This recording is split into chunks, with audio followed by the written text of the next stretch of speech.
नमस्कार मित्रों, buzzing stocks पर आप सभी का बहुत बहुत स्वागत है। आज के वीडियो में हम बात करने वाले हैं स्विंग ट्रेडिंग की स्ट्रेटजी के बारे में।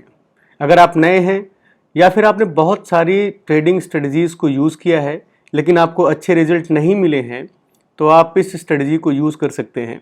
जैसा कि आप जानते हैं कि मैं हमेशा सिंपल चीज़ों पर फोकस रखता हूँ। स्ट्रेटजी सिंपल होनी चाहिए जो आसानी से समझ में आ जाए और इफेक्टिव हो। तो आज की वीडियो हम ऐसी एक स्ट्रेटजी की बात करेंगे, क्या करेंगे, इसके रूल क्या हैं, इसको इस्तेमाल कैसे करना है, किस तरह से हम अपना चार्ट का टेम्पलेट सेटअप करेंगे, इन सब पर मैं आज डिटेल में बात करूंगा। और ऐसा मैं अपने अनुभव से कह रहा हूं कि इसके बाद आपको किसी और स्ट्रेटजी की जरूरत नहीं पड़ेगी। इसे आप मेरी तरफ से आप सबके लिए दिवाली का गिफ्ट समझिए। तो आइए शुरू करते हैं।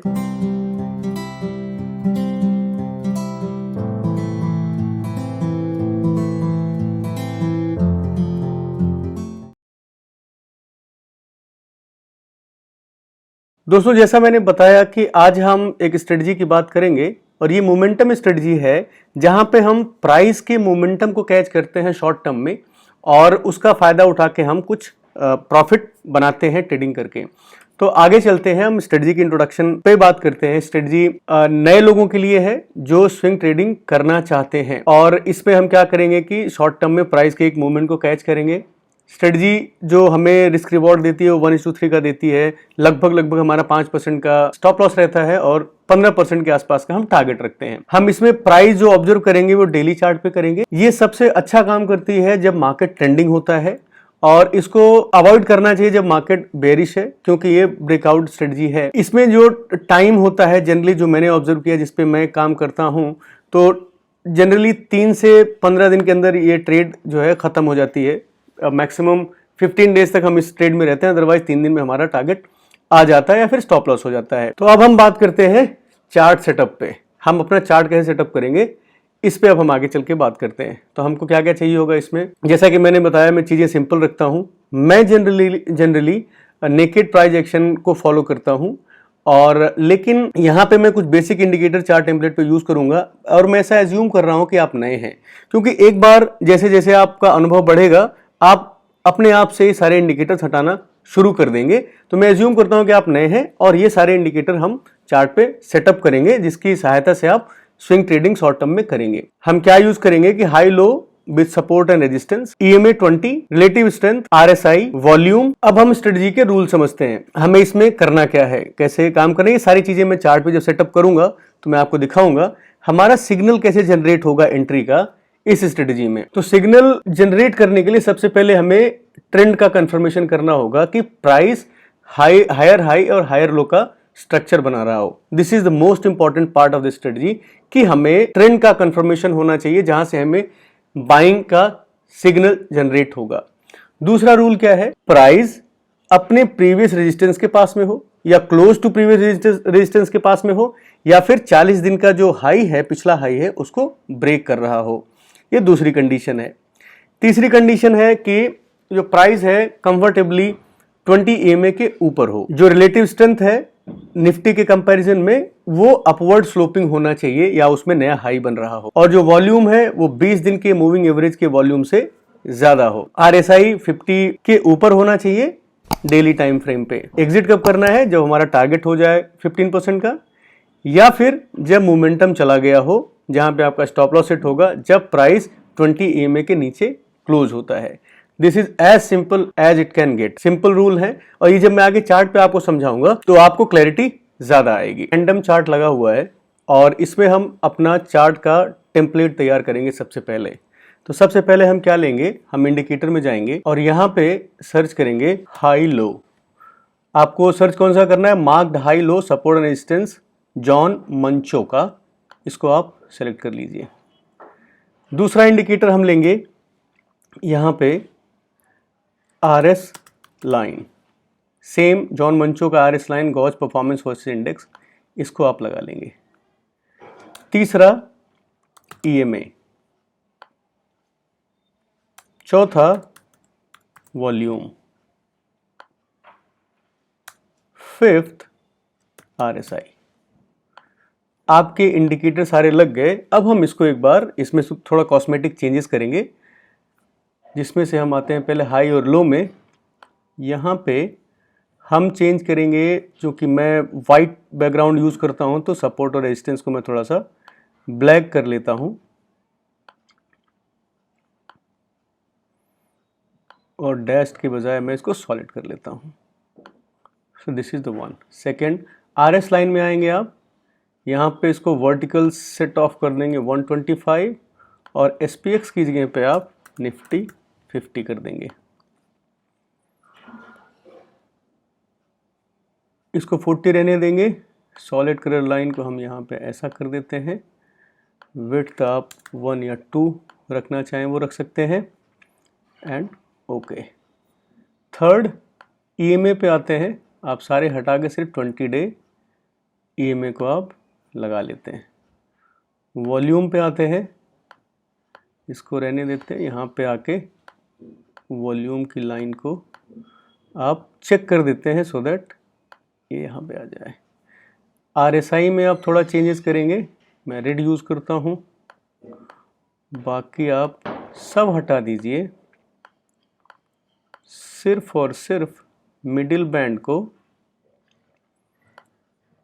आप 50 करके थोड़ा सा ब्लैक कर दीजिए।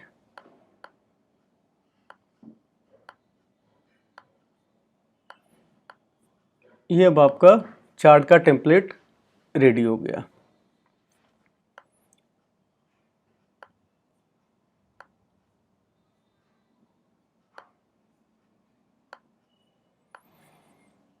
यस, सो ये आपका ऐसा इस तरह से आपका चार्ट का टेम्पलेट दिखेगा। तो अब हम इसमें क्या करते हैं, देखिए अगर आप नए हैं तो सबसे पहले आपको सपोर्ट और रेजिस्टेंस चाहिए होता है, तो ये ऑटोमेटिकली ये इंडिकेटर आपको ड्रॉ करके दे देता है। ठीक है, उसके बाद तो सबसे पहली कंडीशन हमारी क्या होती है, किसी भी तरह का जब हम शॉर्ट स्विंग लेने जाएंगे तो सबसे पहले हम ट्रेंड को आइडेंटिफाई करेंगे। ट्रेंड आइडेंटिफाई करने के लिए आपको ये नंबर्स देखने हैं हाईज और लोज के। तो अगर आप यहाँ से देखिए तो ये लो था नवीन फ्लोरिन का 34.33, जो कि अपने हाई से 13% नीचे गिरा था। यहाँ पे आपको रेट दिख जाएगा और कितना परसेंट अपने टॉप से नीचे आया है। फिर आप आगे चलते हैं तो यहाँ से ये स्टॉक ये देखिए 32% ऊपर आता है यहाँ से और 4553 पे बंद होता है। फिर नीचे आता है, स्विंग लो लेता है तो 9.4% गिरता है 4127। नेक्स्ट टाइम ऊपर 17% जाता है 4848 पे बंद होता है। फिर नीचे आता है तो इसका स्विंग लो बनता है 10% ये 4332। तो यहाँ पे हमें जो कंफर्मेशन लेनी है वो ये देखनी है कि हमारा जो हाई और लो है ट्रेंड कैसा है। तो आप देखिए लो हर बार ऊपर की तरफ शिफ्ट होता जा रहा है, जो मैं हर बार वीडियो में बताता हूँ। This is one of the simplest way to find the trend. आप देखिए लो हर बार ऊपर चला जा रहा है, आपको समझ में आ रहा है कि हाई ट्रेंड इसमें जो है ऊपर का है। हाई देखिए आप, हाई हर बार ऊपर चला जा रहा है। उसके बाद ये पहली कंडीशन हो गई कि स्टॉक जो है आपका ट्रेंड अप ट्रेंड में होना चाहिए। अगर ये पहली कंडीशन चेक हो गई अगर, तब हम फिर दूसरी कंडीशन की बात करेंगे कि स्टॉक आपके रेजिस्टेंस के आसपास होना चाहिए, क्लोज टू रेजिस्टेंस होना चाहिए, या ऊपर होना चाहिए, या ब्रेकआउट हुआ होना चाहिए, या फिर पिछले 40 डेज के हाई को क्रॉस कर रखना चाहिए। तो अगर आप यहां पे देखें नवीन फ्लोरिन में तो ये स्टॉक जो है ऑलरेडी नीचे है, अपने सपोर्ट के आसपास में है, तो हम इसको छोड़ देंगे, हम तीसरी कंडीशन पे जाएंगे ही नहीं। हालांकि तीसरी कंडीशन क्या है कि EMA 20 EMA के ऊपर होना चाहिए, ये कि नीचे है, तो वैसे ये बाहर हो गया। आप देखिए RSI 50 के ऊपर होनी चाहिए, इस ऑलरेडी 46, यहां से भी रिजेक्ट हो गया। फिर RS लाइन जो है आपकी रिलेटिव स्ट्रेंथ है, that has to be upward sloping, ये डाउनवर्ड स्लोपिंग है, तो दिस इज ऑलरेडी रिजेक्टेड, ये स्टॉक हम बाहर कर देते हैं। अब मैं कुछ स्टॉक आपको दिखाता हूं जिनमें हम इसी टेम्पलेट का इस्तेमाल करके हम देखेंगे कि कौन से स्टॉक को हमें रिजेक्ट करना है और किस स्टॉक को हमें ट्रेड करना है। मैं स्टॉक डालता हूं, सेंटम इलेक्ट्रॉनिक का चार्ट है। अब ये सेम टेम्पलेट है, अब आप यहां पे देखिए इसमें सारी कंडीशंस हमारी शॉर्ट स्विंग की मीट हो रही हैं। तो हम एक एक करके शुरू करते हैं। पहला, आपको ट्रेंड आइडेंटिफाई करना है। ट्रेंड में क्या करेंगे, आप लो चेक करेंगे और हाई चेक करेंगे। तो अब इस स्टॉक में देखें तो लो 406, देन 450, 470, मींस लो ऊपर जा रहा है, हायर लोज बन रहे हैं। फिर हायर हाई बन रहा है 470, 509, 559। तो पहली कंडीशन हमारी मीट हो गई। दूसरी कंडीशन क्या थी हमारी कि स्टॉक अपने रेजिस्टेंस के आसपास होना चाहिए या उससे ऊपर होना चाहिए, लेकिन क्लोज टू रेजिस्टेंस होना चाहिए, या फिर ब्रेकआउट हुआ हो या फिर ब्रेकआउट के थोड़ा सा पहले हो। तो ये रेजिस्टेंस था हमारा 559 का स्टॉक ऑलरेडी 573 पे चल रहा है, तो हमारी सेकंड कंडीशन मीट हो गई। तीसरी कंडीशन क्या थी? 20 EMA के ऊपर कंफर्टेबली रहना चाहिए, आपको देखिए तीसरी कंडीशन मिल गई। चौथी कंडीशन क्या थी कि जो रिलेटिव स्ट्रेंथ है that has to be upward sloping, और आप देखें तो ये जो ग्रीन डॉट दिख रहा है दिस इज शोइंग दैट कि पिछले 40 ट्रेडिंग सेशन में ये हाई है इसका, so this is another good sign. And volume has to be above average, तो एवरेज ये ब्लैक लाइन आपको दिख रही है, दिस इज एवरेज लाइन, और ये देखिए वॉल्यूम अबव एवरेज हो रहा है इस जगह पे। And RSI is above 50 which is 66। तो ये स्टॉक देखिए सेंटम इलेक्ट्रॉनिक्स, तो ये इसमें आपको एक स्विंग ट्रेडिंग की opportunity as per this template आपको मिल रही है। दिस इज वेरी सिंपल, आपने 4-5 स्टेप फॉलो करने हैं, जैसे कि आपको ट्रेंड आइडेंटिफाई करना है, रेजिस्टेंस चेक करना है, रेजिस्टेंस के आसपास या ऊपर होना चाहिए, पिछले 40 दिन का हाई ब्रेक होना चाहिए, 20 EMA के ऊपर होना चाहिए, RSI 60 के ऊपर होनी चाहिए, रिलेटिव स्ट्रेंथ अपवर्ड स्लोपिंग होनी चाहिए, और वॉल्यूम एवरेज से ऊपर होना चाहिए। चलो हम दूसरा स्टॉक देखते हैं। अभी जो मैंने डिस्कस किए थे, अभी आजकल बैंक्स में अच्छी चाल है, हम फेडरल बैंक दिखते हैं। This is again if you see here, यहाँ पे क्या हो रहा है, हमारी सारी कंडीशंस मीट हो रही हैं स्विंग ट्रेडिंग करने के लिहाज से।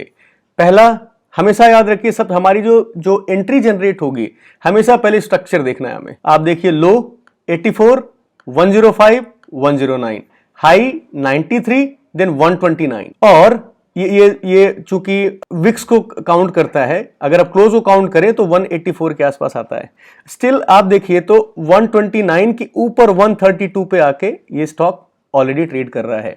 इसका मतलब क्या हुआ, रेजिस्टेंस को क्रॉस कर लिया है, 40 डेज के हाई को ब्रेक कर रहा है, EMA 20 EMA के ऊपर है, रिलेटिव स्ट्रेंथ अपवर्ड स्लोपिंग है, वॉल्यूम एवरेज से ज्यादा है यहां पे देखिए आप, और RSI आपकी above 50 है, मींस 67 है। सेकेंड अपॉर्चुनिटी आपको इस टेम्पलेट के हिसाब से यहां बन रही है। तीसरा लेते हैं जो अभी मैंने शेयर किया था BDL। यहां पे क्या हो रहा है, सेम कंडीशंस में लगा रहा हूं जितनी भी है, आपका टेम्पलेट एक बार बन गया, आपने कुछ नहीं करना है, आपको चेक करना है सारी कंडीशन मीट हो रही कि नहीं हो रही है। 647, 785, 818 मींस हायर लोज बन रहे हैं और हायर हाई बन रहा है, 853, 897, 979, तो हमारा ट्रेंड कंफर्म हो गया। This is condition number 1. Condition number 2, price has to be near to the resistance level or higher than the 40 days high. अगर आप क्लोज टू क्लोज बेसिस पे देखेंगे तो एग्जैक्टली यहीं पे आ रहा है 956 पे, 40 डेज के हाई को क्रॉस कर रहा है। आपका relative strength is upward sloping with again marking high, stock is above 20 EMA and RSI is above 60, volume is higher than the 20 day moving average. ये आपका स्टॉक बन गया जो मैंने अभी शेयर किया था। अब इसमें एग्जिट कब करना है, जब भी आपका स्टॉक 15% चल जाए, 15% के आसपास बन रहा है तो आप एग्जिट कर सकते हैं। आपका स्टॉप लॉस क्या बनता है, 820 EMA 894। लेट्स से आपने BDL लिया कल को, ये यहां से अगर 15% ऊपर चला गया, आप अपना प्रॉफिट बुक कर लीजिए। Number 1, this is target wise exit. Second, stop loss wise exit, तो आप यहां से देखेंगे तो 5-6% के आसपास स्टॉप लॉस बनता है। जब 894 के नीचे चला जाए तब आप एग्जिट कर जाएंगे, second stop loss exit. Third is time exit, अगर ये स्टॉक 15 दिन तक कुछ नहीं करता है तो आप जहां पे हैं 1% प्रॉफिट पे है निकल जाइए, 2% प्रॉफिट पे है निकल जाइए, या फिर 2% लॉस में है निकल जाइए, that is time exit, right. अब ये तो हो गए, एक आध एग्जांपल और ले लेते हैं, जैसे अभी त्रिवेणी टरबाइन में हमने देखा था, हायर हाइज हायर लोज बन रहे हैं, हायर हाइज बन रहे हैं, इसमें कोई स्विंग लो आया ही नहीं है, सिग्निफिकेंट स्विंग लो आया ही नहीं है। और आप देखिए स्टॉक जो 21 EMA के ऊपर कंसिस्टेंटली प्लेस्ड है, जब भी 21 EMA के नीचे जाए आप निकल जाएंगे। और आप रिलेटिव स्ट्रेंथ देखें, upward sloping, 40 days high, and stock is यहां से देखें तो आप 50 के ऊपर चला गया था जुलाई 2022 से। लेट्स से नेस्ले में भी तेजी चल रही है, लेट्स सी नेस्ले इंडिया, यहां देखिए आप, यहां क्या हो रहा है, trend is upward, you can see 16,435, 18,000, 18,157, 20,150। अब आप देखिए तो स्टॉक जो है प्रीवियस हाई रेजिस्टेंस के आसपास में पहुंच गया है, 21 EMA के ऊपर है, ट्रेंड अपवर्ड है, ब्रेकआउट हो चुका है, 40 डेज के प्राइस से ऊपर का रेट चल रहा है, आपका relative strength upward sloping with 40 days high, volume is higher than the previous and RSI is above 50। So this is another example. So this is how this template work. तो इसमें क्या होगा, कोई भी टीवी भी बताता है या कोई टेलीग्राम पे कोई भी स्टॉक बताता है, आप स्टॉक को अपने टेम्पलेट पर जाके चेक करिए, अगर आपको दिखता है कि हाँ वो आपकी सारी कंडीशन मीट कर रहा है, then you can take your trade with 5% stop loss and 15% of the target. अब कुछ दूसरा एग्जांपल देखते हैं जहां पे हम और स्टॉक डालते हैं, आरती इंडस्ट्रीज। अब बताइए, ये स्टॉक है। अब आपने जो भी रूल लगाए थे एंट्री के लिए, अब इसमें देखिए, इसमें सारा उसका उल्टा है। तो क्या आप इस स्टॉक को खरीदेंगे? कोई आपसे कहता है टीवी पे आरती इंडस्ट्रीज खरीद लो, और आपके पास ये टेम्पलेट है और आप यहां पे स्टॉक डालते हैं, तो क्या आप खरीदेंगे इसको? कभी नहीं खरीदेंगे। रीजन आप देखिए कि स्टॉक जो है यहां से लोअर लोज बनाने लग गया है। ये लो 773 का था, ये लो 773 का था, ये लो 725 का आ गया। तो हमारी पहली कंडीशन से ही बाहर हो गया, हम निकल जाएंगे, हम इसको देखेंगे ही नहीं। सेकंड देखें, अगर सेकंड कंडीशन भी देखें तो ये रेजिस्टेंस के आसपास होना चाहिए, लेकिन अपने सपोर्ट के आसपास है, हम छोड़ देंगे। थर्ड कंडीशन, EMA 21 के ऊपर होना चाहिए, नहीं मैच कर रहा, हम देखेंगे नहीं। चलो हम चौथी कंडीशन की बात करते हैं। तो relative strength is downward sloping, not upward sloping. Volume यहां पे हाई है क्योंकि सेलिंग हो रही है, ठीक। उसके बाद आप देखें तो RSI 28 है, विच इज बिलो 50। तो आप पहले ही चेक को अगर आप देखेंगे तो वहीं से ये आपका जो है स्टॉक आप रिजेक्ट कर देंगे, आप इसमें एंट्री करने के नहीं सोचेंगे। कुछ और लेते हैं, जैसे IEX है, ये स्टॉक है। अब आप देखिए, अगर आपने ये टेम्पलेट अगर आपके पास है और आप सिंपली इसको देखेंगे तो क्या आप इसमें एंट्री करेंगे? बिल्कुल नहीं करेंगे। RSI 28, relative strength coming downwards, already making lower लोज, 21 EMA के नीचे है, सपोर्ट तोड़ चुका है, तो ऐसी जगह पे आप एंट्री करेंगे क्या? कभी नहीं करेंगे। आपको tax APCOTEX, let's see another example of this. आप यहां देखिए, what would you do in this case? क्या आप स्टॉक को खरीदेंगे? कोई कितना भी कह दे कि भाई ये स्टॉक अच्छा है, ऊपर चलेगा, लेकिन आपका टेम्पलेट कह रहा है कि दिस इज गोइंग डाउन। अगर हमें इसको खरीदना है तो हम खरीदेंगे कब? आपको कंडीशंस पता है। Price must come next time. ये प्राइस, ये जो हाई जो है आसपास यहां होना चाहिए, रेजिस्टेंस के आसपास होना चाहिए। Above 21 EMA, this line should be upward sloping, volume should be higher and this should be above 50, तब आप इसमें एंट्री करेंगे। तो अगर आप मोमेंटम ट्रेडिंग करना चाहते हैं तो बेसिक टेम्पलेट इसको आप अपने साथ लगाइए और इसमें अपने स्टॉक को डालिए। अगर एंट्री आपके 5-6 पैरामीटर मैच करते हैं तो आप उसमें ट्रेड लीजिए। मित्रों, आपसे अनुरोध है कि अगर आपको मेरा प्रयास पसंद आता है तो वीडियो को लाइक करें, सब्सक्राइब करें और शेयर करें। और अगर आप मुझसे जुड़ना चाहते हैं, अगर आपके कोई सवाल है इससे रिलेटेड, तो कमेंट में पूछ सकते हैं मुझसे, या फिर आप टेलीग्राम के लिंक डिस्क्रिप्शन बॉक्स में है, आप वहां से मुझसे जुड़ सकते हैं और अपने सवाल पूछ सकते हैं। आज के लिए इतना ही। आप सबकी दिवाली शुभ हो। बहुत बहुत धन्यवाद।